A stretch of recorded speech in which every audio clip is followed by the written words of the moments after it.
Pozdravljeni v delovnem studiu Gospodarstvo. Danes se bomo pogovarjali o fiskalnem pravilu. Z nami pa je nekdanji finančni minister in nekdanji guverner Banke Slovenije Mitja Gaspari. Gospod Gaspari, pozdravljeni v našem studiu. Dober dan. Če se prav spomnim, ste vi že leta 2010 predlagali, da bi Slovenija razmislila o fiskalnem pravilu in ga vnesla v svojo ustavo, tedaj, ko ste bil kot minister. Pa me zanima, kaj ste si vi tedaj predstavljali kot fiskalno pravilo?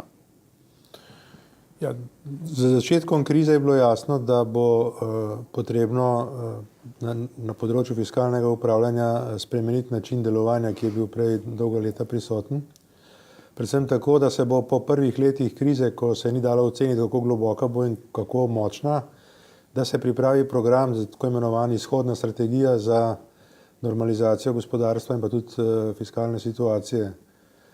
Fiskalno pravilo, ki ste ga omenjali, je bilo eden od elementov, ki naj bi to strategijo izhoda utemeljil, in ta je temeljil na srednjeročnem fiskalnem planiranju, ki naj bi pripeljalo približno v 5 letih do tega, da bi se slovensko gospodarstvo zopet vrnilo vsaj fiskalno gledano, v približno izravnano srednjeročno pozicijo in s tem seveda ne bi obremenjevalo visokega zadolževanja in pa nestabilnih gospodarskih razmer.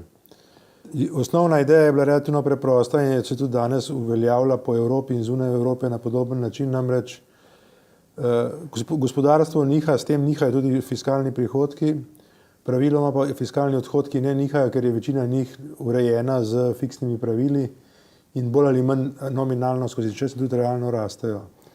Ker gospodarstvo niha nagor in navzdol, bi bilo potrebno te odhodke tako prilagoditi, da bi spremljali tako imenovano potencialno rast, ne pa vsak prihodek, ki nastane zaradi cikličnih vzgonov gospodarstva. Mi smo takrat pripravili tudi eno formulo, o kateri bom pa lahko še nekaj več rečem. Problem pa je bil, da ta koncept ni bil pretvorjen v ustrezno zakonodajo, ker v Sloveniji očitno tisto, kar se dogovorimo, ne velja, če ni zapisano v zakonu, na žalost. Bilo je zapisano v uredbi, pa vendarle, če boste šli pogledati nazaj, izvrševanje teh ciljev, ki so bili takrat predvideni, se do leta 2013 niso uresničevali in to je osnovni problem. To zna biti problem tudi pri uveljavitvi te ideje, ali pa tega zakona, ki je zdaj pripravljen. Zdaj se piše leto 2014, medtem je Slovenija vse skozi generirala v zelo velike proračunske primanjkljaje, se zadolževala, javni dolg je narastel na 80%, se pravi se skoraj početveril v 5-6 letih. Vlada je zdaj pripravila ta izvedbeni zakon o fiskalnem pravilu. Tukaj ga imamo na mizi, relativno kratek, 15 členoma. Zdaj, a bi mu vi temu zakonu kaj odvzeli, a bi mu kaj dodali? Predvsem je važno, da se ve, v kakšnem konceptualnem okviru vse to skupaj. Če boste govorili samo o fiskalnem pravilu, je tako, kot bi pri hiši začeli z dimnikom, ne pa s temelji. Torej, če ni jasnega koncepta srednjeročnega planiranja in programiranja fiskalnega, če ni srednjeročnega fiskalnega cilja in metode, kako se temu cilju prilagajati, potem je samo po sebi pravilo lahko zelo prijazno napisano, pa v praksi ne bo pomenilo kaj veliko ekonomske vsebine. Torej, meni v tem trenutku manjka najprej ustrezno urejenost področja strateškega planiranja, da se ve, kaj so slovenske prioritete finančno ovrednotene za naslednjih 5 let, recimo. Ta zakon je konec koncev že pripravljen, pa od leta 2010 pa se nikoli ni potem v praksi sprejel in uveljavil. In drugič, da se ustrezno dopolni zakon ali pa na novo napiše zakon o javnih financah, ki bi to srednjeročno programiranje fiskalno tudi utemeljil skozi vse faze fiskalnega planiranja, to je od programa preko načrtovanja do izvedbe in kontrole. Tega ni in zato je seveda ta zakon zdaj precej v zraku. Res pa je, da se mi zdi, da je na nek način bolj razumno napisan, kot je bil predhodna verzija, ki je lansko leto krožila. Lahko pa v tem, kaj več rečemo v nadaljevanju. Dobro, čemu pripisujete, da se bi rekel, da ta zakon ni bil sprejet že novembra lani, tako kot je bilo nekako predvideno? Zato, ker se vrtimo okrog sence izravnanega proračuna, ki samo po sebi ne pomeni nič, če ni jasno vpet v neko srednjeročno ekonomsko in pa fiskalno strategijo. Tisto, kar ta zakon zdaj pove, je v bistvu to, da se naj bi javnofinančni saldo izravnal v približno 5 letih, če vemo, da je v naslednjem letu predvideno približno 2,8% strukturni primanjkljaj celotne javne blagajne. In vemo, da je srednjeročni fiskalni cilj Slovenije določen strani Evropske unije za vse države, tudi za Slovenijo, izravnan, to se pravi nič, potem bomo potrebovali približno 5 do 6 let, da bi prišli do tega cilja, če je osnovna ideja, in kot sem razumel iz zakona, je to osnovna ideja, da bi se letno ta fiskalni napor meril s približno 0,5 odstotne točke družbenega proizvoda. Se pravi, od 2016 do 2020 bi trajal ta postopek prilagajanja, se pravi zmanjševanja, in potem od takrat naprej, če bo Bog dal in pamet tudi, ne bi ta stvar nihala srednjeročno okrog ničle. Dobro, zdaj vlada mora seveda prepričati tudi še vsaj del opozicije. Ne vemo, da za sprejem tega zakona v parlamentu potrebuje vsaj 60 glasov, se pravi dvotretjinsko večino. Zdaj minister za finance se podaja v parlament prepričevati opozicijo. Del opozicije pa hoče, da je v bistvu ta zakon že upoštevan že pri proračunu za 2015. Govorimo o največji opozicijski stranki SDS. A se vam zdi to realno, da je ta jaz ne vidim tega problema, ali je 2015 ali 2016, bistveno, kjer je zadnje leto. Ne? Tako bomo leto 2015 začeli z 2008, konec koncev bi lahko rekli, da je prvo leto tudi 2015. In potem bi izmerili, koliko časa potrebujemo, da pridemo do nič, ne, od minus 2,8, kar pomeni, da bolj kot samo število let, čeprav to ni nepomembno, je pomembno, kaj so tisti vsebinski ukrepi, ki bodo letno v tem obdobju omogočali to postopno zmanjševanje strukturnega primanjkljaja.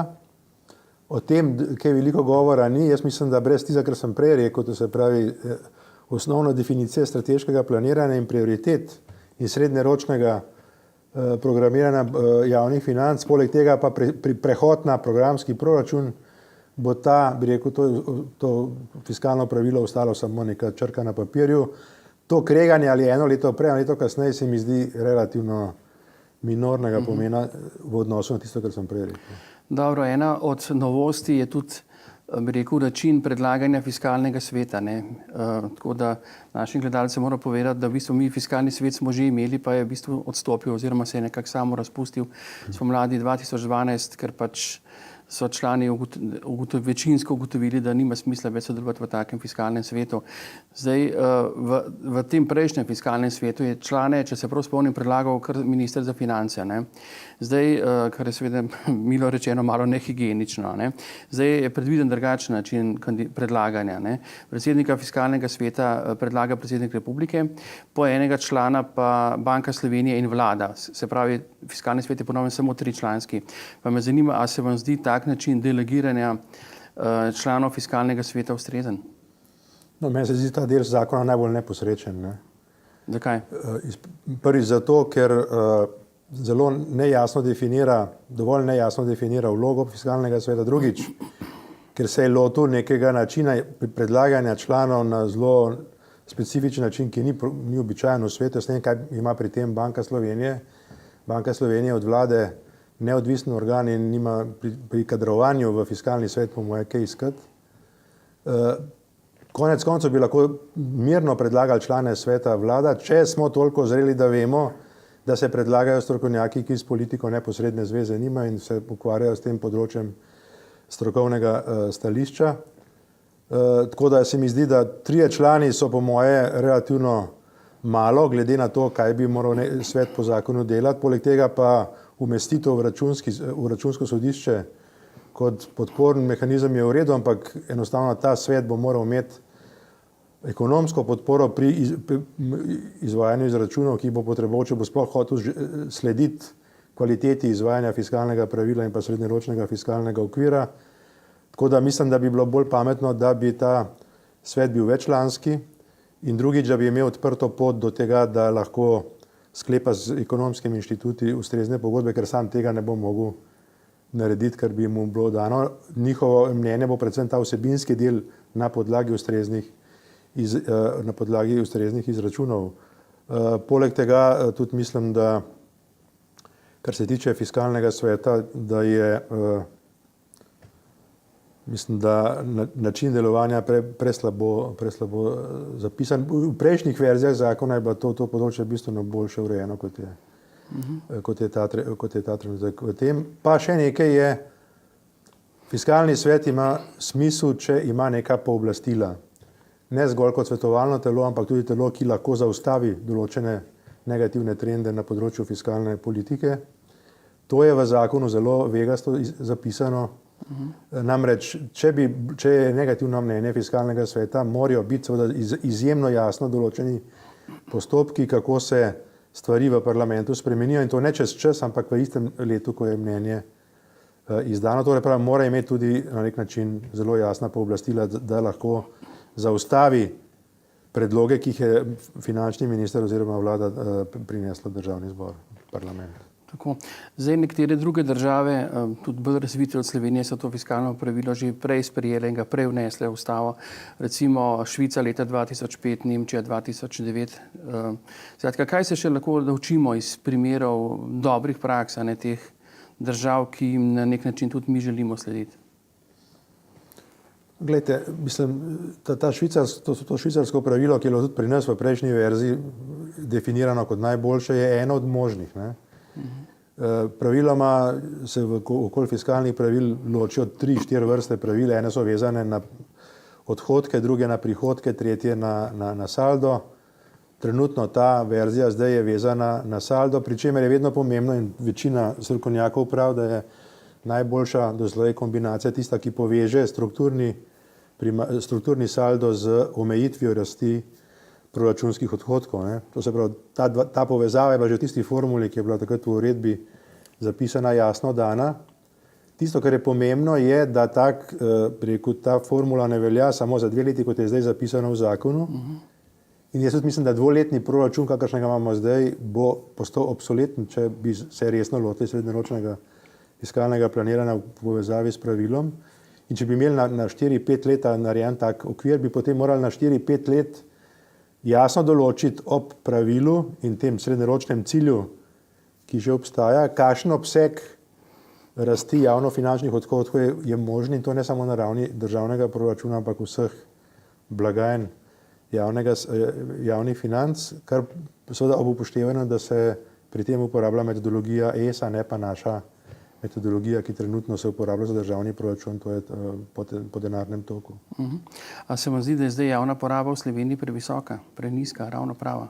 Jaz mislim, da velikost države nima kakšne posebne veze z fiskalnim pravilom in je težko govoriti, da tukaj obstaja neka teorija, ki bi rekla, pravilni odstotek je pa 40 ali glede na družbeni proizvod ali pa 35 ali pa 45. Vidite, so recimo skandinavske države, ki imajo čez 45 v boljših družbenih situacijah, ekonomskih in socialnih, kot nekatere druge, ki imajo pri 35. Torej, to je stvar družbenega dogovora, koliko bi bilo treba. Tisto, kar je važno, je, da je takšna struktura javnih financ glede na celoten družbeni proizvod vzdržna na daljši rok. Vzdržna je pa lahko, če so avtonomni prilivi finančni, se pravi davki, takšni, da omogoča primerno gospodarsko rast in pa nizko inflacijo. Zdaj, če vas kot nekdanjega finančnega ministra vprašam še to, a ne zdaj je aktualna priprava proračuna za 2015, pravzaprav rebalansa. Vidimo, kaj se dogaja. Na eni strani vlada želi zarezati nekako v javno porabo, tudi za nižanje plač v javnem sektorju, sindikati na to ne pristajajo. A vi vidite možnost za kakšen pameten kompromis? Jaz mislim, da so vse te težave, ki nastopajo zdaj že nekaj let v proračunih, na eni strani posledica seveda kriznih situacij, ki so deloma povzročene iz tujine, deloma pa zelo slabega načina fiskalnega planiranja. Mi se o proračunu pogovarjamo kot tako imenovanem inkrementalnem proračunu, dodajanju k prejšnjim letom, brez jasne slike, kaj te programi, iz katerih je proračun sestavljen, dejansko pomenijo. In potem, ko slepa kura, iščemo rešitve z, bi rekel, tako imenovanimi počez rezanji posameznih izdatkov, odhodkov, tako imenovanih po angleško across the board, ki ga vsi odsvetujejo kot najslabšo metodo prilagajanja javnofinančnih odhodkov. Mi smo pred 2015 približno v podobni situaciji. Spet se pogovarjamo o linearnem krčenju plač, izdatkov za blago in storitve. Ne gremo pa v jedro problema, to pa je, obstaja približno 200 programov v državnem, če govorimo samo o državnem proračunu, ki bi bilo treba seveda po njihovi strukturi notranje analizirati, temu se reče tako imenovana spending review, analiza izdatkov, in potem znotraj teh programov krčiti morda plače, morda materialne izdatke, ne pa linearno. In s tem bi delali dejansko določali prioritete naših odhodkov in s tem bi seveda tudi onemogočali ali pa zmanjšali možnost raznim interesnim skupinam, med drugim sindikatom in v gospodarstvu posameznim lobističnim skupinam, da izsilijo rešitve, ki so za celotno državo in pa gospodarstvo slabe.